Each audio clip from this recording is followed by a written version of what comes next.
What's up, everybody? This is Donnie Clang. I want to do a video blog talking about a couple of things. Number one, the finale of Making the Band.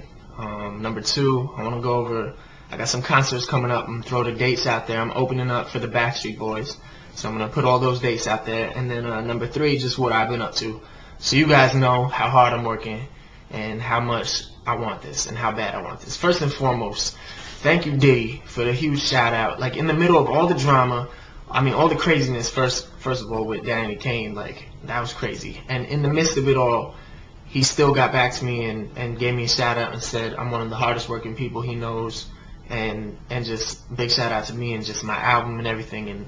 And for me to see that in the middle of everything, like, Diddy, thank you, because I mean, a lot of times with these two groups I'm making a band, I feel like I do fly under the radar. And it feels good to know that I'm being recognized for all my hard work, and hopefully the fans see it.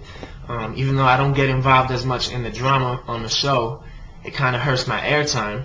You really don't see me on the show, but that's because I'm the kind of artist, like, I want to stay out of all that drama, all the negative stuff. I want to just be positive. I want to be able to influence kids coming up and just be that kind of positive artist. And I mean, it's tough being on a reality show because reality is all about drama. So, I mean, I'm still working hard. I'm just going to be me. I'm not going to change for anybody.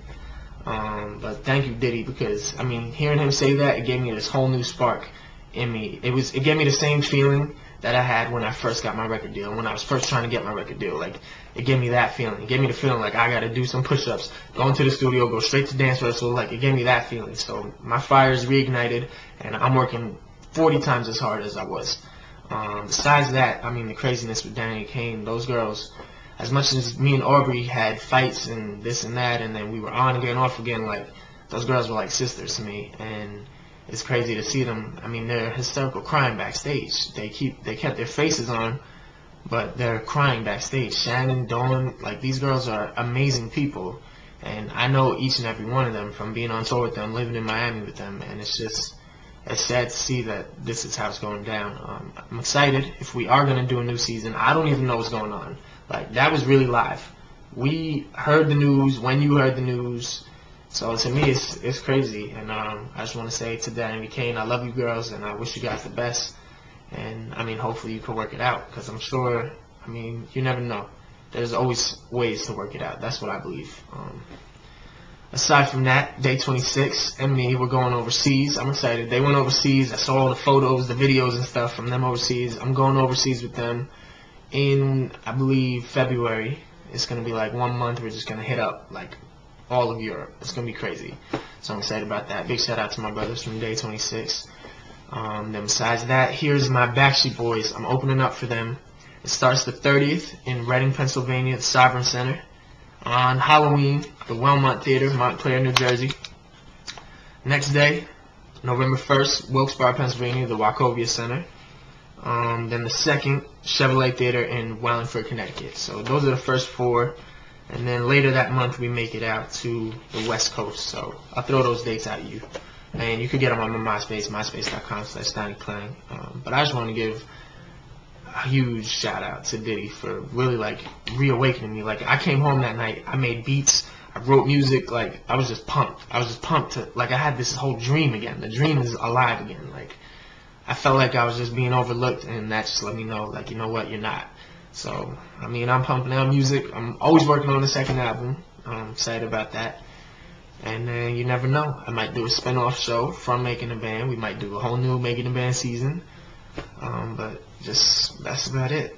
I kind of wanted to explain also why I wasn't seen as much on the season, and it's because like somebody I look up to is Will Smith, and Jamie Foxx. Like, these two people are people that have well-balanced careers, well-rounded careers, between their music to the movies to the television, and they're always positive. You never see them as a negative entertainers in the media. So for me growing up, I used to tell my mom, like, Will Smith, Fresh Prince, Independence Day, all his movies, Men in Black when I was a kid, like, those, he was just somebody that I saw, and then he even came out with albums. So it was like, to me, he had such a well-rounded career, it made me feel like I could do anything. And then I would tell my mom, like, I look up to Will Smith, and she sees he's a positive person, he's a great influence, and she gave me the go. She's like, all right, that's awesome.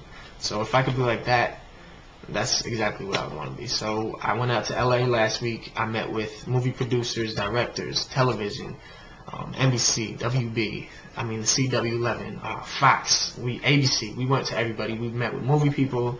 So I got a lot of big plans for the near future. So definitely keep a lookout. And thank you to the fans for sticking with me through thick and thin, because this is like, it's a weird time where things are kind of just changing, and I'm just working hard. And lastly, I want to say November 4th, everybody please make it out and vote, because it is a time for change. Obviously, music is about to change. I feel like everything is about to change, and we need a change in our government, obviously. So I'm from New York, Democratic state. I'm voting blue, voting Obama. But that's me. Don't go out and vote because one of your idols is telling you who to vote for. Go out and vote for who you think should win this election. But keep in mind that there is a big potential for somebody to win this election, that we could have huge pride in our country again. And I think that's what America's about. I mean, I think, number one, Obama is a perfect fit for the presidency. He is personable. He knows what he's talking about. He has great people behind him. And it's just, I feel like he's a great fit. I'm also Democratic. I think I said that. But then not only that, but just to see, as a country, in 50, 60 years, the kind of changes we can make, from Martin Luther King's speech, and then here we are 50 years later, 40 years later, like, that we can make it this far in 40 years. I think it would just say something for our country, that we can stand up and just have something to be very proud about. So it's a very important election, the most important election of our time as the youth. So I think we all should make it out and vote. But like I said, vote for who you want to vote for. And just keep in mind everything I said. So that's about it. Thank you guys for sticking with me. I know this was a long update, but I had a lot to say. And that's about it. Keep looking for all this stuff. I'm doing a lot of stuff in the near future. All right, peace.